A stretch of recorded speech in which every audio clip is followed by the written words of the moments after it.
When Dave and I were growing up, the idea of collecting playing cards didn't really exist. We had a couple decks to choose from: Bicycle, Tally-Ho, and B brand playing cards. Playing cards were a deck of bicycles and Go Fish with my grandma.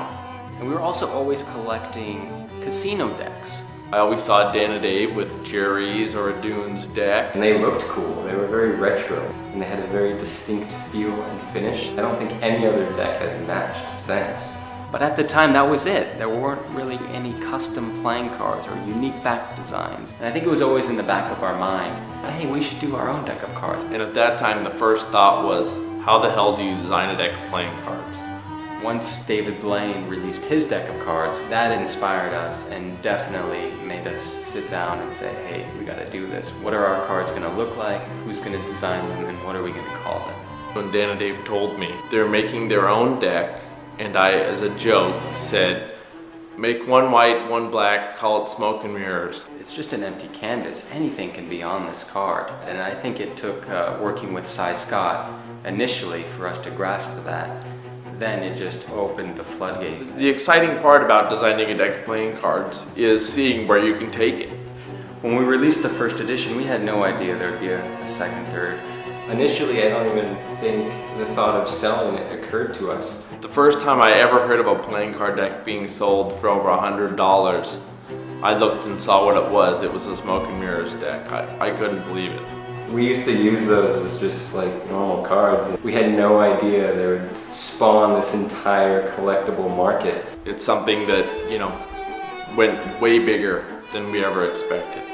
It's amazing the recognition and the support the cards have had over the years. The Smoke and Mirrors were designed for magicians and cardists. They were designed to be used, you know. We built them to last, to be beautiful, to fan well, to shuffle well. And as we printed the following editions, we always added something new. What if we could do this? What if we could do that? It was always just our mission to constantly improve the quality of the cards.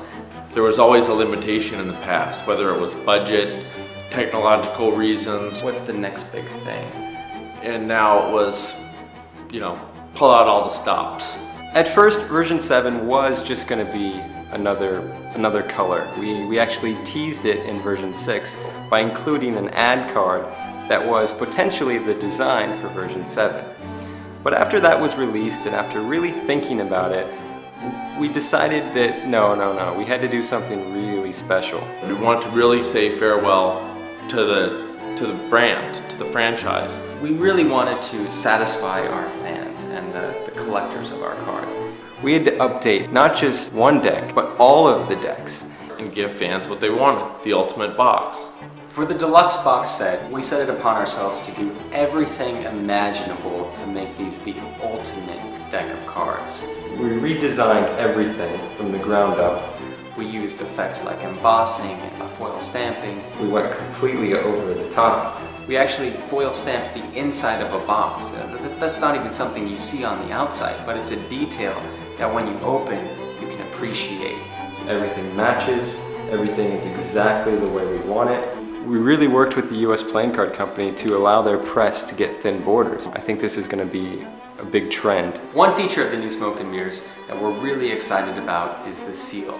This has been something on our mind for a long time, and it's something that, you know, we thought, why hasn't this been done before? It's so simple. And all we did was add a perforation along the crescent. So that way it's no longer difficult to open a box. The Smoke and Mirrors Deluxe box set is 5 years of experience for Dave and I in printing playing cards. It's everything we know about that in one box, signed, numbered, only 10,000 made, and once they're sold, that's it, they're gone forever. We're discontinuing the brand. It's sad to see them go, but I think you'll agree it's a grand farewell. The Smoke and Mirrors were a fantastic run. We thank you for that, and we hope you enjoy this final edition.